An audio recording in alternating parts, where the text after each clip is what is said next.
بسم اللہ الرحمن الرحیم۔ ذالکم وان اللہ، بات یہ ہے اور بے شک اللہ تعالی، موہن،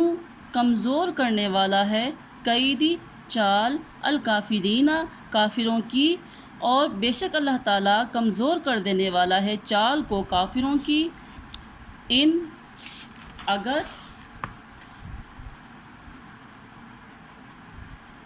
تستفتحوا، تم فتح چاہتے ہو، اگر تم فتح چاہتے ہو، فقط پس تحقیق، جاء آ گئی ہے، کم تمہارے پاس، الفتح فتح،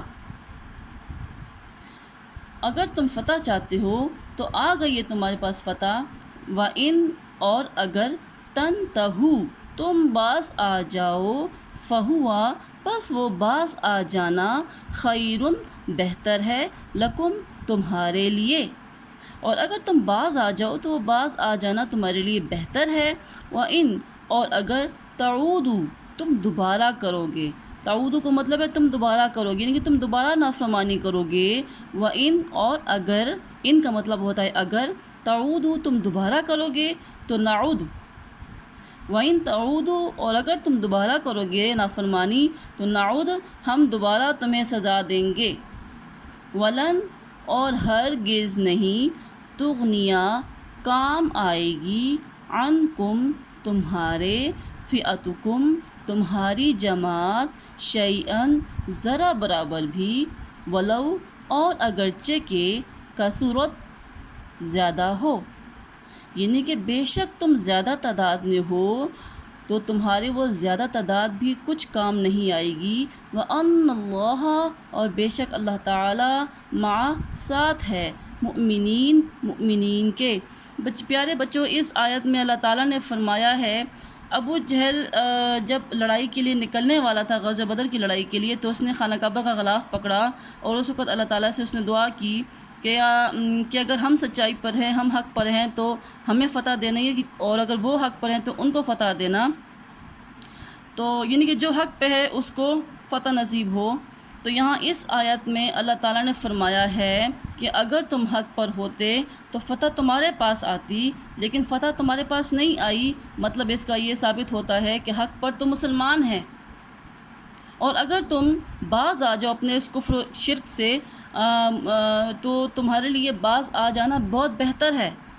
اللہ تعالیٰ بخشنے والا ہے، لیکن اگر تم باز نہ آئے، تم نے دوبارہ نافرمانی کی، تو ہم تمہیں اسی طرح سخت سے سخت عذاب دیں گے، اور تمہاری یہ تعداد کی کثرت، تمہاری یہ زیادتی، تعداد لشکر کی زیادتی تمہارے کسی کام نہیں آئے گی،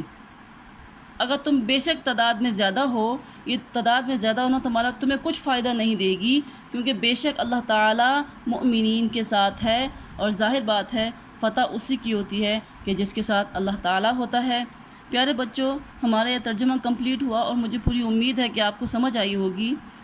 اس سبق میں آپ دیکھیں، یہاں پر آپ کو الفاظ معنی دیے گئے ہیں، ان الفاظ معنی کو آپ نے خوبصورت رائٹنگ میں اپنی کاپیز پر لکھنا ہے، ٹھیک ہے۔ یغشی، وہ ڈھانپ دیتا ہے، طاری کر دیتا ہے، رجز الشیطانی، شیطان کی نجاست کو، زحفاً، لشکر کشی کی صورت میں، متحیزاً الی فئۃ، کسی فوج سے جا ملنے کے لیے، رمیتا، تو نے پھینکا، لیبلیا، تاکہ وہ آزمائے، النعاس، اونگ، غنودگی، الاعناق، گردنیں، بنان، پور پور، مطلب جوڑ جوڑ، متحرفا لقتال، جنگی چال کے طور پر۔ یہ تمام جو ورڈ میننگ ہے آپ نے اس کو اچھے طریقے سے اپنی کاپیز پہ لکھنی ہے۔ شکریہ۔